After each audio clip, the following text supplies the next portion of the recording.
in places like this venue where you can see the achievement of this country, and then with the great leadership and their vision and ambition is really inspiring us to want to achieve as well. And I think that was one of the things that aspired not only me, but any Emirati citizen I know to try to achieve and try to open new paths and try new things that never have been tried before.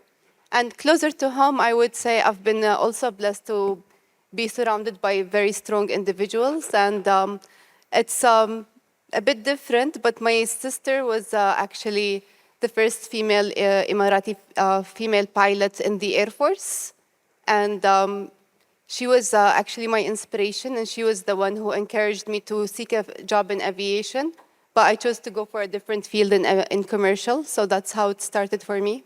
So I think it's the passion. Like for me, to be honest, it started with not really the love of airplane. It was the love of travel, experiencing new culture.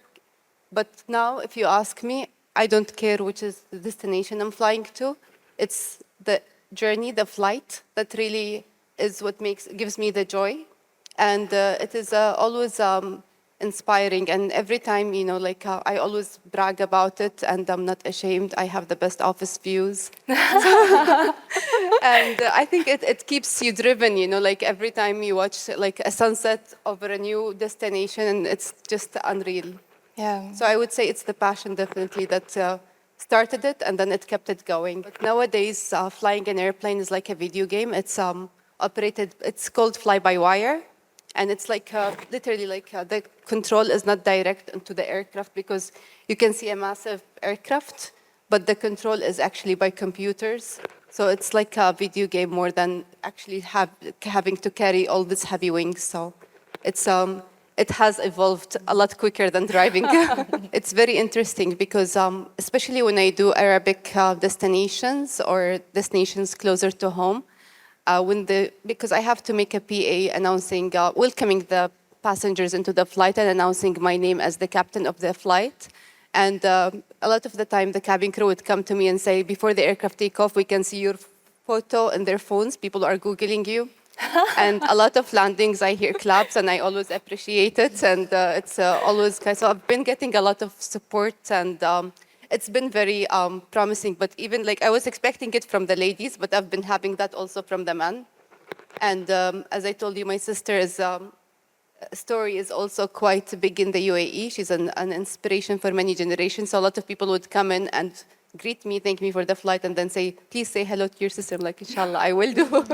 I would say aviation is gender blind. It's very much evolved, especially in the last few years. But I would say the biggest challenge for ladies is the lifestyle itself, like having to work long hours, be seated for a prolonged period of time. It can be physically challenging.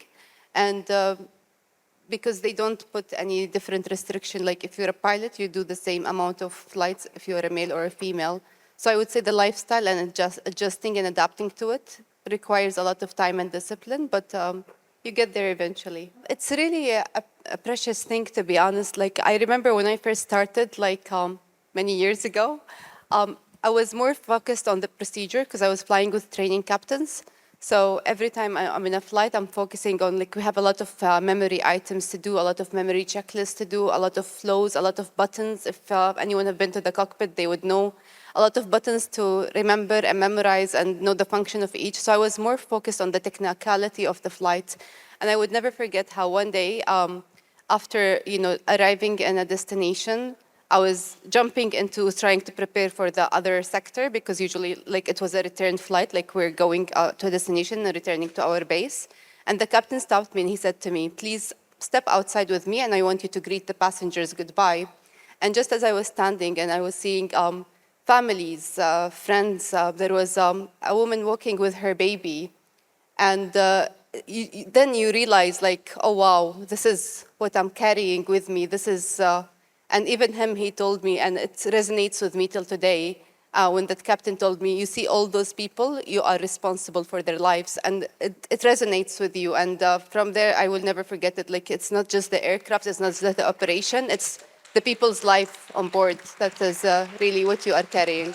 A lot less physical, I would say, but it is also like demanding, I would say. Like I find a lot of similarity with Amna because I think we're both operating a machinery. So we do have a lot of, it's very expensive as well. And it is, like that's the thing, like a lot of young people when they come and ask me like if what I think about them trying to become a pilot, and I was like, look for a sponsorship because it is gonna be very expensive. It's a lot of simulator and a lot of training on the technicality of the aircraft itself, but then also on the decision-making, problem-solving, and the resilience, basically, how to always get out of bad situation. And the simulators now are so advanced, they can simulate any bad weather or any challenging airport or anything that is out of the ordinary. And we are trained to operate in all kind of environments.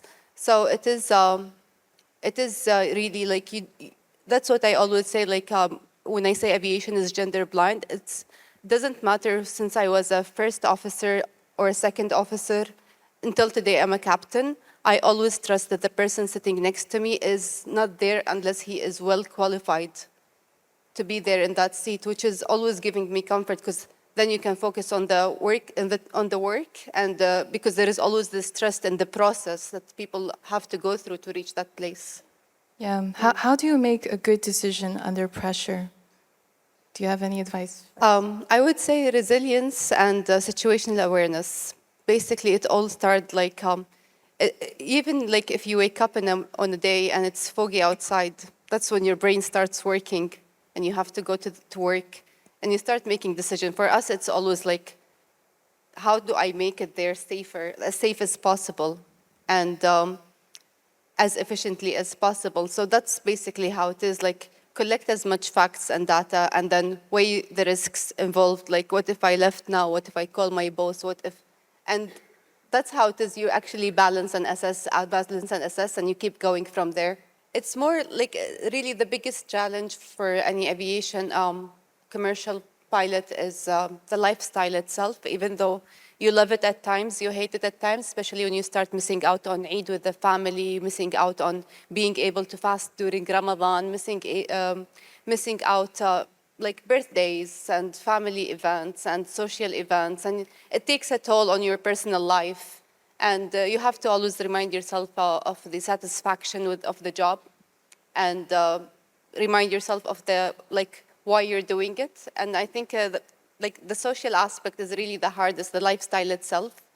It can be a bit challenging. Being away from the family for the majority of the year is quite challenging. And especially if you have kids, it becomes even harder, like to be away from them for a lot of the time. But it's a part of the job, and we all accepted it when we joined in. So it's something you keep reminding yourself and you keep working on it. That's the only way around it. I think we are very lucky to be born in this era because I always think of people who used to do it without the technology we have today, without the internet, without video calls, without, it's now very easy to be connected wherever you are. But so that makes things a bit easier. And yes, you can have it all, but it comes with a price. It's your time and your effort, and you have to work for it. It doesn't come easily. If you are in a stressful situation, it's the time to take a step back, maybe ask for a coffee, if that's your thing or whatever, and try to analyze. And like I think the biggest mistake people do when they are stressed is they kind of rush things or try to do things faster or try to make a decision faster. When sometimes it's buying time, buying time to assess and balance the situation.